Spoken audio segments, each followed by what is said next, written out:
And we are live on another edition of the All Gas No Break Sports Show. I am one of your co-hosts, Nicholas Pavon, joined alongside, as always, by my co-host, Andrew Johnson.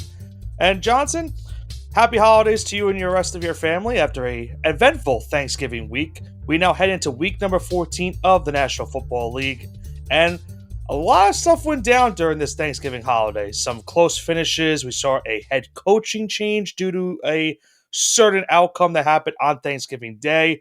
A dominating win on Sunday Night Football for a certain team up north at Orchard Park. And we saw a great finish last night on Monday Night Football between Denver and Cleveland. So a lot to talk about here on the show today going into week 14. But, of course, Johnson, how was your Thanksgiving holiday? Lots of turkey and lots of sleeping. How about yourself? I don't, that's the perfect way to sum it up. I would say the exact same thing, Because Other than, I had to watch the Giants game, unfortunately, which I was trying to avoid doing. But, other than that, some great times with some great family, and here we are tonight. yeah, and speaking of going to sleep because of on Thanksgiving, let's talk about these Thanksgiving games because we maybe got 4 quarters of good football out of all of them. And it didn't look like that the way the first game was started, because it looked like the Detroit Lions were on their way to a very convincing win over the Chicago Bears. It was 16-0 going into halftime for the Detroit Lions. It looked like they were going to run away with this one easily. But Chicago made this one very interesting in the second half. They would make it, at one point, a one-possession game going into the fourth quarter. They would then go, make it a 3-point game with under 5 minutes to play. So there's a chance for the Bears maybe to pull off a very stunning come-from-behind victory. And they had a chance towards the end, Johnson. They had the ball with under a minute to play. Then this is kind of where the unlikely, things that have been happening for the Bears continue to happen. So 30 seconds left. Caleb Williams takes a sack. Now keep in mind they have a timeout while this is happening. They're trying to run another play because now they're out of field goal range after the sack happens. They mishandled the clock entirely poorly to the point where they couldn't get set up, they couldn't get anything going, and instead of calling their timeout to draw up a play to get them back into field goal range, they throw the ball down the field, clock expires, an inexcusable loss for the Bears as they just let this game slip away from them and a chance to potentially sneak away with the victory over Detroit. They fall 23-20. They continue this bad losing streak as well, Johnson. They have now just been on a whirlwind these last couple of weeks. 6 straight losses, all stemming back from that Hail Mary loss they had against the Commanders just a couple weeks ago, which pretty much seems like a month ago at this rate, the way that they've been losing games. But as we know now, it does lead to a new era in Chicago. For the first time in their 105-year history as a franchise, they make an in-season head coaching change as Matt Eberflus has officially been fired by the organization. Yeah, I'm glad you mentioned it. So this is what I will say, though. Kind of interesting, maybe an interesting stat here, but if the Bears do not win this Sunday against the 49ers, it'll be 2 straight calendar months between potential wins. Because the last time they have a win was against the lowly Jaguars. Yep. On Sunday, October 13th.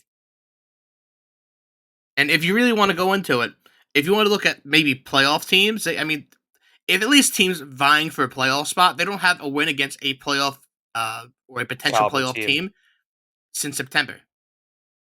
That was the Rams. It's the Rams. I mean, potential playoff team. That was a game. If that's the case, that's it.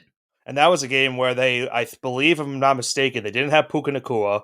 I think Cooper Kupp got hurt in that game, too. He did. So the Rams were pretty much without any receivers in that game whatsoever, and the Bears barely snuck away with a victory in that game. Cooper Kupp did not record a single reception, so he got hurt the week before. Okay, so he did get. I didn't know if he played that game and got hurt, or the week before he got hurt. I wasn't entirely certain. Or maybe that was Nacua I'm thinking of. I think Cooper Kupp got hurt in week 1, and then he didn't play, and then Nacua got hurt. I might be mixing it up. Nacua got hurt week 1. I have him in fantasy. It was Nacua? Okay. Yeah. All right, so I wasn't completely off. Okay. Hey, listen, you're still, so long. There's one more week left in fantasy football. Well, yeah, but Eberflus, this is way overdue for the Bears. Yeah, absolutely. It's just that this guy's been absolutely horrible, and as much as I do not like Caleb Williams as a quarterback, this was a wasted performance because this is a decent defense. He finally played two good games of football, even though I only really count that he played really good in the third and fourth quarter, not really the first half. Yeah, yeah. And it The gets last three absolutely weeks, wasted. the last 3 weeks, they have looked a lot more better offensively. Ever since they had that debacle against New England, they have looked better on the offensive side of the football, which is good because you need to see some improvement out of Caleb Williams. But it doesn't change the factor of what the organization as a whole is currently going through right now because they had the Hail Mary loss to the Commanders. You get blown out by Arizona and New England. You get a blocked field goal loss to Green Bay. You come back from down 10 with under 30 seconds left to force overtime against the Vikings. Then you lose in overtime after you had a chance to win the game. And then you lose the game like this against Detroit. So we could be differently talking about the Bears being a playoff contender right now in the NFC. But instead of all these, you know, horrendous ways of losing these last couple weeks, they're now 4-8 on the season. And it looks like once again they're going to be picking in the top 10 potentially in this NFL draft upcoming this year. And thankfully, they don't need a quarterback. They just selected their Yeah. potential quarterback of the future here. So, but it is unfortunate because the number one overall pick probably wouldn't be a quarterback here. It's a quarterback weak draft. So, listen, if the Bears just tank I properly, th- they could have Travis Hunter right now. I think the best thing going for them is they need offensive line help. I Yeah, I was think gonna say that's they been a need a tackle, and you take the guy out of Michigan. they need one desperately. He could be taken. You could go after Calvin Banks from Texas, Will Campbell from LSU. Like those are just some of the offensive Oh, I was linemen. thinking. I'm sorry. I was thinking Were you Will thinking of Campbell. I Mason don't know Graham? why. Yeah, I was thinking of Mason Graham. Yeah, the defensive lineman. I mean, listen, he's Yeah, no yeah, yeah. slouch either, but yeah. Yeah, listen. I mean, listen. Their defense is the only reason why Michigan even has a couple 6 wins on the season. So Yeah, and we will talk about Michigan in our next podcast about what happened this past week in a very wild week in college football. But yeah, the Bears now have a new head coaching change. We'll see what they do in the offseason in terms of making that move for a head coaching spot as Eberflus has been fired by the team. I guess we'll go quickly into this one, Johnson. There's really nothing of note for this game. Cowboys beat the Giants. They finally got a 100-yard rusher for the first time, I think, in like 20 something weeks. Rico Dowdle really cooked the Giants in this game. Um, I really don't care. it was a game. It was a Yeah, game. Going into the fourth quarter, this was a game. This was a yeah, fun, competitive game of football. yeah, yeah. You know what? It could have been way worse. At least it was competitive. I was expecting. I think if Dak was playing, this probably is a blowout. Um, I would assume but so. whatever. We're 2-10. Giants suck. They were one of the first teams eliminated from the playoffs. I'm at the point where, obviously we're looking towards the draft. I've been looking forward to it since this losing streak started. They've now lost 7 straight games, so it's But yeah, this is what you want to see if you're a Giants fan because they're in position to get the number one overall pick. yeah, but the problem for us is we need Vegas to win a game at least next couple weeks, which could happen, but it is Vegas. They're also on their own losing streak itself. This could Um, sound crazy, but I don't think they take Shador. If they get the number one or I number two overall pick, I don't think they I take Shador. I think they do. He just smells like a Raiders pick because they're trying to look for flashy, like guys that can make this like because if you look at the Raiders, your big player right now, your franchise player is Max Crosby. They have no one on the offensive side of the football that's like, oh yeah, they have this guy. Like Brock Bowers has been phenomenal for them this season.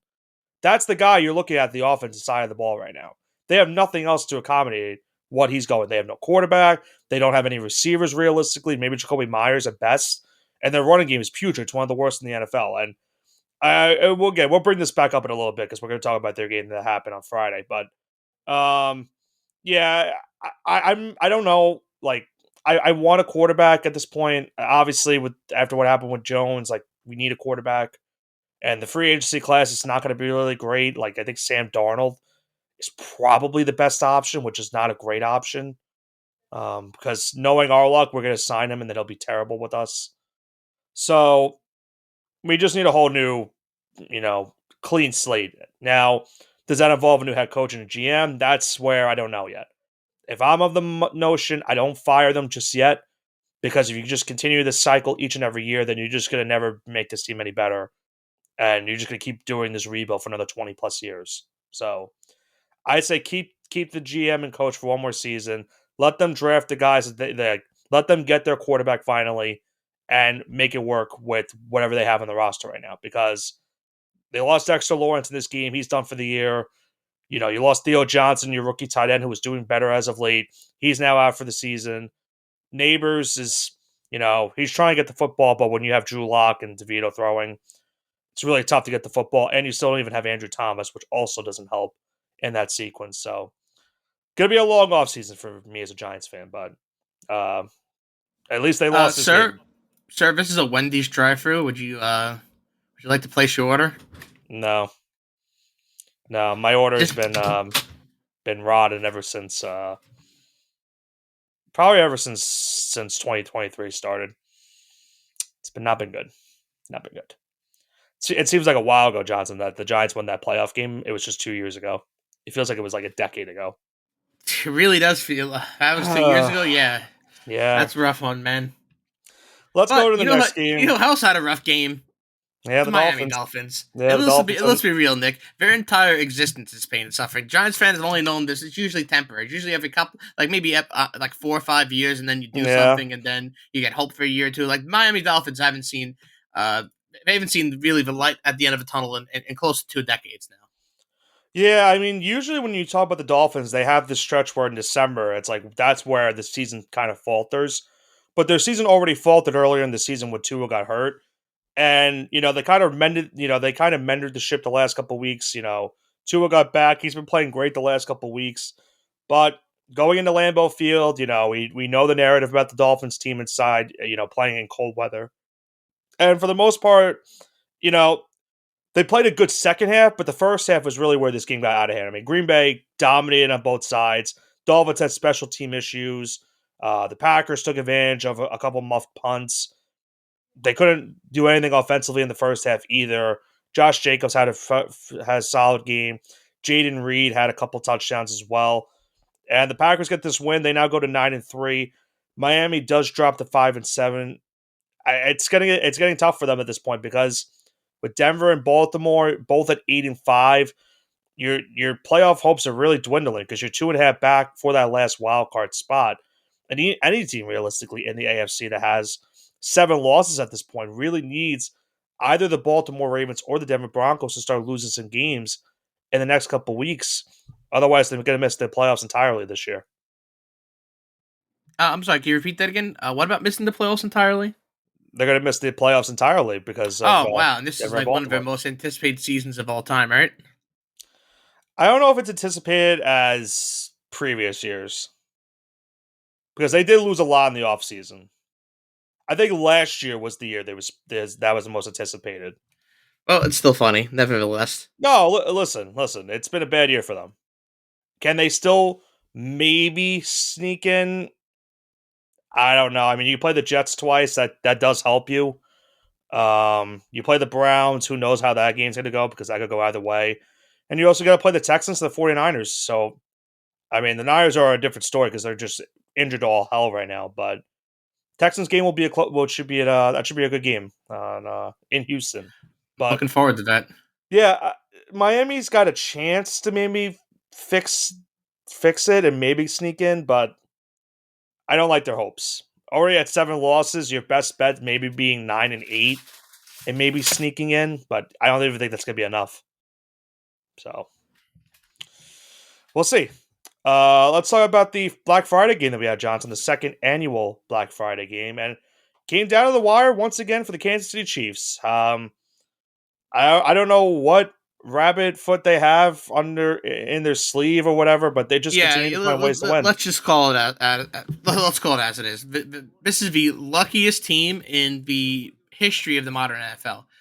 This is a team where they have the lowest point spread differential for was what are they 11-1 or are they Yeah, 12 they're and one 11 and now? 1 now.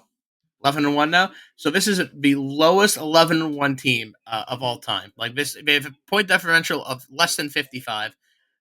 Any other 11-1 team throughout history has had more than them. And I don't think any of those teams have won the Super Bowl. So this would truly be uh, something magical if they can imagine win the Super Bowl. Yeah. I mean, like you look at this game, like the Raiders.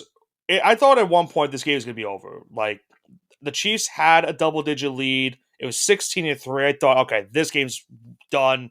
Vegas, they kind of played it close. The defense was playing pretty solidly. It's not going to continue to go. And then Brock Bowers had a big touchdown before the third quarter ended, put them within one possession. Then they took the lead to start the fourth quarter. So right there and there, you're thinking, are the Raiders potentially going to pull this off? And it looked like they were because they had the ball with under a minute left. They got close to Chiefs territory in terms of field goal range, and they just had a miss snap that led to a fumble and the Chiefs recovering it, and they hang on for a 2-point win, 19-17. The final, Vegas now drops to 2-10, and the Chiefs, as we mentioned, are now 11-1 on the season. Luckiest team of any generation. Listen, it took a while before that Steelers team were proven to be frauds and that Patriots team that were proven to be frauds. Happens more often than you think. So maybe Well, this is the week it's going to happen. Maybe it's a bunch of copium. I don't know. well, if you look at the Chiefs' schedule, it does not get any easier down the stretch. They got the I'm Chargers glad you brought upcoming this this up. week on Sunday Night Football. That's a big game. Chiefs win that game. They clinch the AFC West once again. At Cleveland, you think they get the win, but the Browns have been sneaky, have been playing teams closely the last couple weeks. Then Helter Skelter. then they're at home against Houston. They're at Pittsburgh on Christmas Day, and then they end the year in Denver. So if you're looking at the schedule, Johnson, I four of think their this. last five games are against playoff Yeah, teams right now. I think the only gimme team is the Browns game, and the I Texans don't, have been slumping as of late. The yeah, Chargers, it's a divisional game; it gets a little weird. Same thing with the Broncos, both decent football teams, but that Steelers game, I think I would pencil that in as a loss. I would definitely pencil that in as a loss if I'm just looking at if I have to pick one of these five games. That's the one that they're gonna that's a lose. tough game for both teams because they're gonna have 4 days rest playing on Christmas Day because they're going from the 21st to the 25th, obviously. So that's not going to be a gimme for either one of those teams. It more than likely will be a very low scoring game between those two teams if I had to guess. I guess only time will tell. How about our next game, Johnson? And tell me if you heard this one before. But Saquon Barkley, yeah, he just continues to prove his worth for the Philadelphia Eagles this season. First Oh, I thought half you of were gonna this say game, continue his worth for the MVP trophy, well, but well, no, talk about that too. he's definitely getting into that case because let's think about this first half. The Eagles, were down 9-0 at the end of one, and they took the lead before halftime. Goddard gets a touchdown. Hurts gets the tush push, even though he fumbled. He was able to recover it before he got into the end zone, so they caught a big break there. But in that first half, the Eagles could not run the football. Saquon Barkley was kind of struggling. The defensive line for the Ravens was doing pretty good against the run. And then the second half started, and Saquon finally got into a groove. 25-yard rushing touchdown to start the fourth quarter. Got another couple big runs in that fourth quarter as well to get him another 100-yard rushing game as Philly hangs on 24-19 over the Ravens. Does look close on the scoreboard, even though Baltimore does score a late touchdown and at least keep it close. But one of the big stories from this game, other than Saquon Barkley continuing his MVP case, yeah, I think Johnson. We've seen the last of Justin Tucker being one of the elite kickers in the NFL. This I mean, was a we said very this a couple weeks ago, though. yeah, but I think this game now was fully Cements it. solidifying it. Yeah, I think this fully cemented it. Yeah. Two of So four just to say, kicks, and he missed an extra point as well. And just if a you look at the difference Saquon of the game, Barkley MVP update right now in a 16 game regular season. he's got to be Saquon second Barkley, best. yeah, he's on pace to hit 2,000 yards rushing almost on the nose and Yeah, it's 15 crazy. touchdowns in a 16 game season. That's Uh, unbelievable. which to a lot of people is always going to be the record because 16 games was the standard for so many years up until recently. Yeah. But he's on pace to break Adrian Peterson's record right now, or at least surpass him. I should say. I don't know if it's. I don't think he has the record, but he's on pace to surpass Adrian Peterson's 2079 or 78 yard rushing season. But he's on pace to break The that. record is well no, isn't it Eric Dickerson? How many did he have? 2,300. 2105? He's on pace to. He's He's on pace to beat that. Yeah, I think Eric Dickerson If that's the has record, the record. that's 20. If it's 21:05, then he's on pace to Yeah, break it. I So think I think that is the record for a season. I'll double check real quickly, but I'm pretty sure that is the yeah 2105. Adrian so if you're Peterson had 29 20 sorry, let me rephrase it. Adrian Peterson had 2097, so he was 8 yards shy of tying Eric Dickerson and 9 yards shy of breaking the record in 2012, which was his MVP season. if you are I'm gonna call you Nick Sirianni for a second here, right? Disgusting, but If go ahead. Saquon is if let's say he has over slightly over 2,000 yards going into game 17, do you play him? You're clinched, everything's fine. You can't move up or down. Do you play him? How many yards is he off? What would you say the number was? I said he's at 2,100, so he needs 2100. 105 yards or 106 yards to break the record. So you just need 6 yards to break it. No, 106. Right, you said He's on. He's 2100. no. He's at 2,000. My bad. He Okay, needs okay. 106. He needs Okay, 106. okay, okay. Um this is week 17 or week 18? Final week of the season, week 18. I think me personally, I would rather just save him for the playoffs. Nick Sirianni, I think he would play him. I would ask him. Well, do you want to play? He's gonna want to Eh, play. I'll If tell you he's right gonna now, say he's gonna yes, want to play. I'm gonna let him play. That's how I would. I'll tell you right now, like the I short play it. answer, he's gonna want to play that game. No, there's no Yeah, I doubt know about he it. is. Yeah, he's on a great pace to do it. Um, yeah, just like I said a couple weeks ago, it just sucks to see him doing this for the Eagles because I, you know me, Johnson. I wanted this guy out of college when he was at Penn State. I was hyped when the Giants drafted him, but injuries got in the way and the Giants just sucked, so we never really got to see that Penn State type of Barkley like that we saw, and Such is life. we're seeing it. Yeah, yeah. The Eagles now are 10-2. They've had a full transition from last season because remember last year they were undefeated. They were the last team undefeated. Then they had that epic collapse in the second half, and that was due to in fact to they couldn't really run the ball well. Their defense was really playing badly, and now both of those things have been fixed this season. Their defense, one of the top five best defense in the NFL this season, and Barkley is just running at an absurd rate. As you mentioned, his second best odds right now for the MVP race. But keep in mind, Johnson, second, he's only the second best odds because there's a certain quarterback up in Buffalo that has the best odds for QB to win the MVP this season. And he proved it once again on Sunday Night Football as Buffalo steamrolls past the San Francisco 49ers by a final of 35-10. Allen only 4 incompletions in the game, 148 yards passing and 2 touchdowns. And look what he did as well throughout the entirety of this game. Had a rushing touchdown as well. Even had a very unconventional receiving touchdown where he threw the ball to Amari Cooper. Cooper was about to get brought down, and Cooper flipped it back to Allen, and Allen ran it in for a touchdown, which was one of the more absurd plays we've seen in recent memory in the NFL. But yeah, Buffalo dominates this game. They now go to 10-2 in the season, and the Niners now drop to 5-7. And the big news now coming out of this game, Johnson, no more Christian McCaffrey. PCL injury more than likely is done for the rest of the regular season. So once again, he's getting put on the IR, and it just continues this 2020 like season for them because if you remember back in 2020, this was the same problems that the Niners had. They came off, you know, the Super Bowl loss, and then they had all these injuries pile on them during the regular season. They come off another Super Bowl loss against the Chiefs. All these injuries are now piling up against them once again, and they're now 5-7. They're still in last place in the NFC West, and they still have lost to every single team in their division as well. They're 1-3 right now against the rest of the NFC West. So you more than likely could say this is pretty much the Niners' chances of making the playoffs are getting very, very slim now. I would say the Super Bowl window's closed. That's it. Like this was the year that they had to do it. This was the final year, and they failed. So this is it. I think that Kyle Shanahan has to move on. Keep Uh, in mind they got to pay Brock Purdy too coming up. I don't think they even pay him. Listen, You know, no, they're gonna pay him.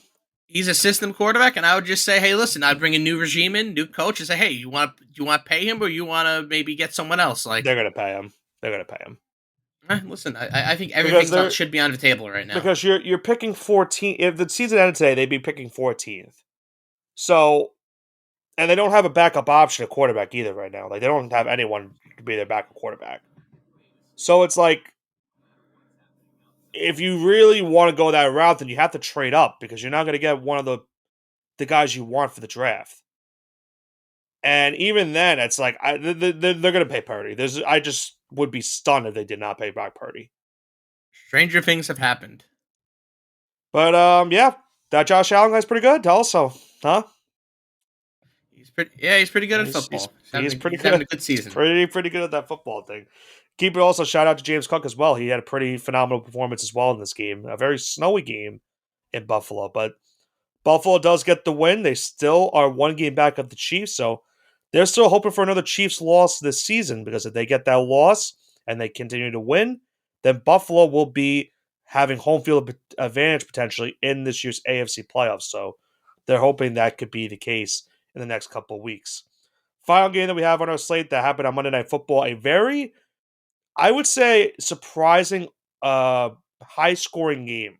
Because if you look at how these teams went into the season, we knew what the Browns defense was. We knew that they, on paper looked solid.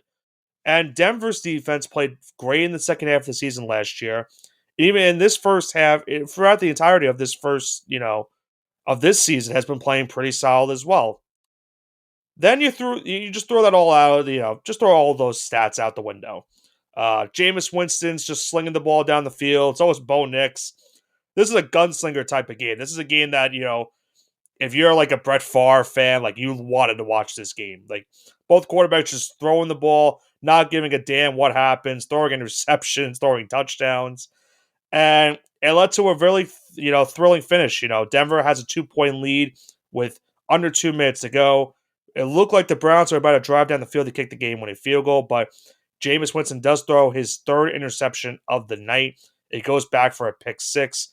Denver hangs on 41-32, a much-needed win for the Broncos because they're still they're still trying to hold on to one of those last wild card spots in the AFC. They now go to 8-5 on the season with this victory, and they got some big games upcoming in the next couple of weeks. Big games, I think, are an understatement. You're really selling them short because it's do or die time. Look at the teams that they're playing the next couple of weeks, and that like, includes their listen, bye week as well. Yeah, the biggest enemy is always the bye week. Yeah, they're playing the Colts, a team that's right behind them in the playoffs. The Chargers, a team that's right ahead of them in the wild card. The Bengals, who are also a team that's right behind them in the They're wild dead. card. The Bengals are dead. Yeah, they are, but I keep seeing like it's funny because I'm watching this game and they keep showing the graphic of in the hunt and they keep putting the Bengals there. I'm like what's the point? They're 4-8 now. They're They're DOA done. in my Yeah, opinion. they're done. Like you have to literally win all 5 of your games, and you need Denver to lose every single game the rest of the regular season probably. Yeah, I Like just they don't have to think it's lose every game. possible. I don't think so either. I guess stranger things have happened. Who knows? But yeah, the Bengals are pretty much done. But it's in Cincinnati. That will be a tough game for the Denver for sure. And then they end the year with that game against the Chiefs as well. So Denver definitely does have a tough schedule coming out for them, but they've been exceeding expectations because I think everyone was expecting them to be one of the worst teams in the league this season. And they have really defied all those odds this year. And one big reason is the player Bo Nix this season. Yeah, no, he's been phenomenal. I would even say he's been the second best quarterback drafted, and he was anticipated to be maybe the fourth or the And he fifth best quarterback. he They was the say, last listen, he was pick. supposed to be, He was the last quarterback taken in the first round. and he wasn't even supposed to be a first round quarterback. They said, "Oh, what are you Yeah, doing? You can get him in the second round," and everyone laughed at Denver for reaching, and here he is right now. yeah. So He was the most it's great. experienced quarterback going into the draft. Yeah, I thought Jaden Daniels had more experience though, and that's why I No, went with him. he did too. But Bo Nix, keep in mind, Bo Nix was a freshman when Justin Herbert was playing at Oregon. Yeah, I remember. Trust me, Yeah, I do like that's what I'm remember saying. that. Like Bo Nix it was in college for a very long time, but when you have that much experience and then you go into a team that has Sean Payton that has been able to help young quarterbacks potentially thrive in a new system, it's been working for Denver this season, and they have a potential to make the playoffs for the first time, Johnson, since they won the Super Bowl with Peyton Manning all the way back in 2016. So it's been a long time for Denver. They are that close, potentially getting that to ending that streak this season. Hey, listen, man. I mean, good for them. Yeah. So with that now being said, Johnson, let's go into the mushing hour for week number 14 this week. And not a bad week for us last week. 10 games on I the had a good slate. week. You go 6-4. I went in even 500. So we'll take that. It's been a better year for us in the NFL compared to college. So we'll just leave it at that. Oh, yeah, Uh much better. Even though in college I did pretty decent this week, yeah, as well. yeah. But I'm already far gone. So I'm not redeemable in that. So we have 6 games on the slate this week. Very short slate for us this week. There's 6 teams on a bye week this week, so not a lot of games in the NFL this week. And some of the other games are just really bad matchups, like some tank bowl matchups, pretty much. So us, we're not going to be covering those games. We want to be covering the games that mean something for the postseason this year. And what a better way to start, excuse me, than how about our Thursday night game, Johnson? A huge game in the NFC North. Green Bay goes into Detroit to take on the Lions. The Lions are a 3-point favorite at home. 51.5 is the over-under for this game. Lions took this matchup just a few weeks ago in Lambeau. A win here, it puts the Lions pretty much that much closer to potentially clinching the NFC North. They still have the Vikings to deal with as well, but a win over Green Bay would more than likely eliminate them from the division title race. So, who do you have in this game? Lions minus Furry. I think it's an easy one. Uh I'll go Packers +3. Any reason? I I think last game these two teams it wasn't Jordan Love wasn't playing fully healthy, so that played a factor. It was also a rainy game in that one, so that definitely plays a factor too. These two teams split last year. It was the same way. Detroit won in Lambeau. Green Bay won in Detroit. So I don't know if the Packers are going to win this game per se, but I think they keep this close. I wouldn't be surprised if this is like a 1 point, win for Detroit or a 2 point win for Detroit. It's a tough line because I could easily see this being a push for either one of us. So I'll just go with the Packers +3, you know, just to play for fun, shits and giggles, as they like to say. Because why not? All right. The next game we have the Atlanta Falcons going on the road into Minneapolis, take on the Vikings. Vikings are at home and they are a 6 point favorite. And the over under slate at 45.5. I think Atlanta's DOA here. Give me Vikings -6, even though they haven't covered the last couple times. So you're taking the Vikings in the Kirk Cousins Bowl? I am taking the Vikings in the Kirk Cousins Bowl. I hate this pick, Johnson. I'm going Falcons +6. I think there's a chance they cover. I'm not going to deny that. I I I think Kirk's gonna have a little bit more extra motivation to want to win this game, and Especially after that 4-pick week. right, he had a really bad game against the Chargers. But if you now look at the standings in the NFC South, they're tied for first place with the Buccaneers once again for the division. So they cannot have any faults these next couple weeks. They have to win this game. I'm not saying they are going to win this game. I do think they keep it close. I've been, all season long, I've been picking against the Vikings. I even said it last week. I said I should stop picking against Minnesota. And the one time I do pick them, they don't cover in that game. The Cardinals lost by a point, so they were able to cover in that game. So that was very frustrating the first time I picked the Vikings all season. So for that reason, I'm going to go with Atlanta +6. I think the Vikings get the win, but I do think Kirk Cousins and company keep it close in his return. Our next game we have going into the NFC West, another big divisional matchup as the Seattle Seahawks are going into Arizona to take on the Arizona Cardinals. The Cardinals at home are a 2.5 point favorite, over under 44.5. I'm taking Seahawks +2.5 here. I'm going to take Seahawks plus 3.5. Oh, you're gonna hedge your bet a little bit. Just to make sure they don't lose by a last second field goal. I think Seattle wins this game. I think Arizona played a great game against Minnesota last week. They probably should have won that game because they were up double digits. I think with under 10 to go in the fourth quarter, and they just let that game go away from them. Might be even more than 10. I don't remember off the top of my head. But they didn't look great against the Seahawks a couple weeks ago. They really need their offense to play better in this game. I think they'll be a little bit better. That's why I'm just going to hedge it and just take 3.5 just to avoid any last minute shenanigans. What do we have next?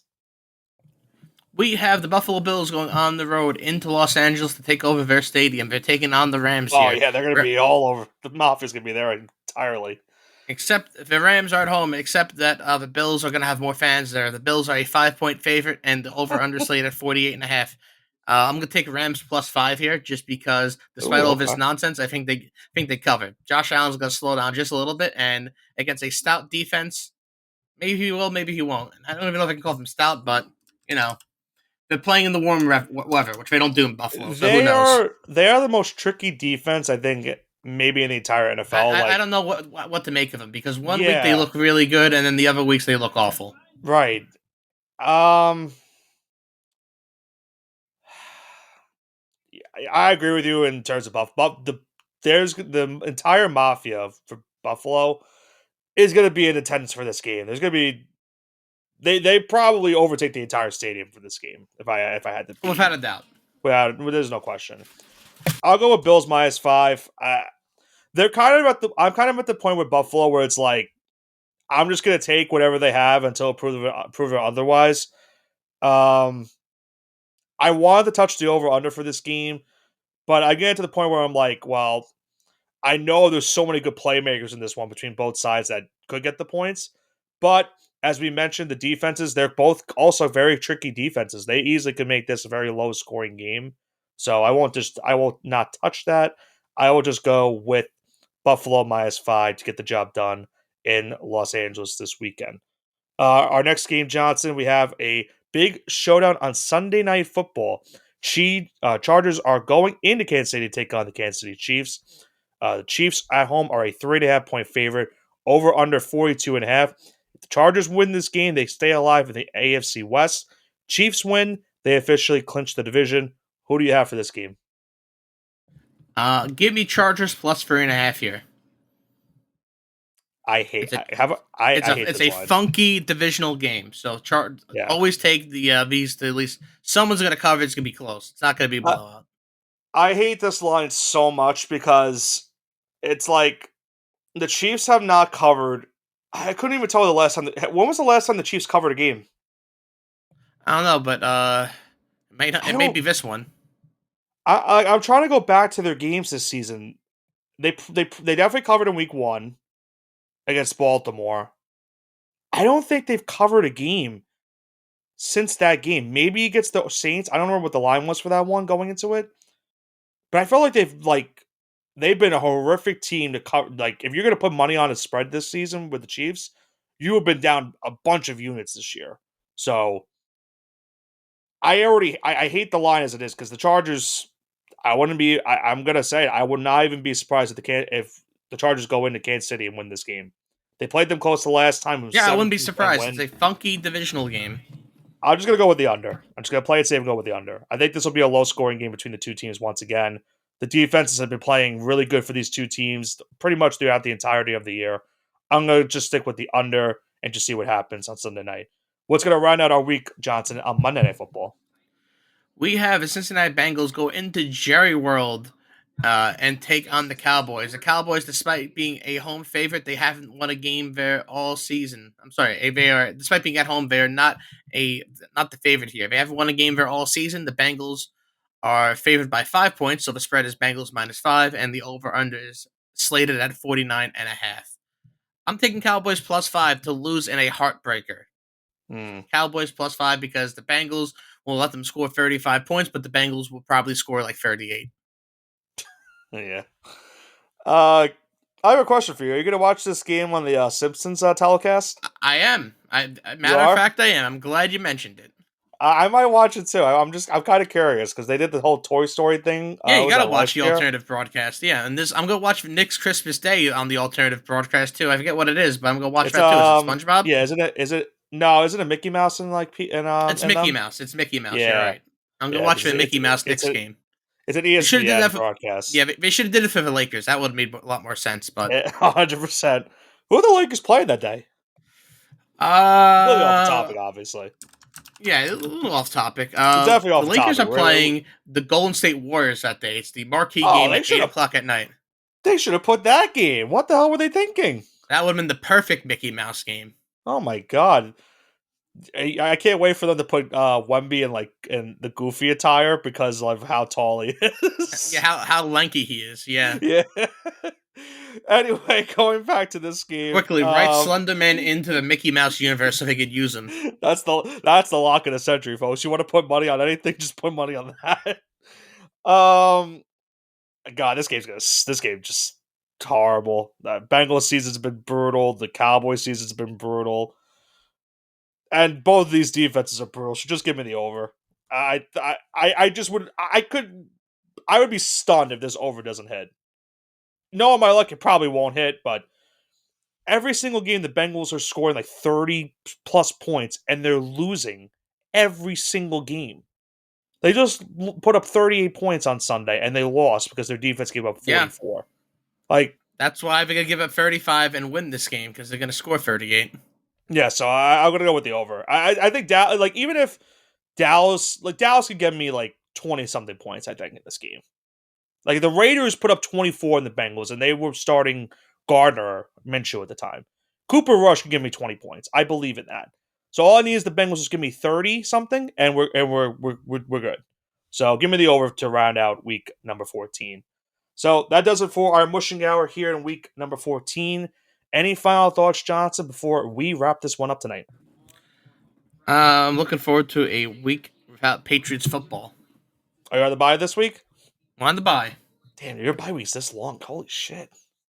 Good for you. Good, Listen, because now we get to assess if a team loses. Oh no, Drake May sprained his finger. He's going to be out the rest of the year.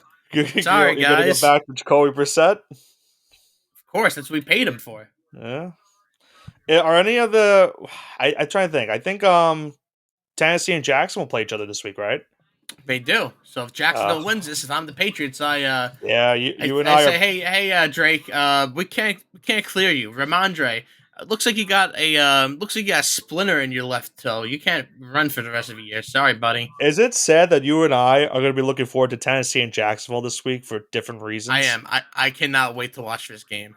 Like, I'm I gonna know, be locked in. like they're both probably not taking a quarterback, but we both need the Jaguars to win.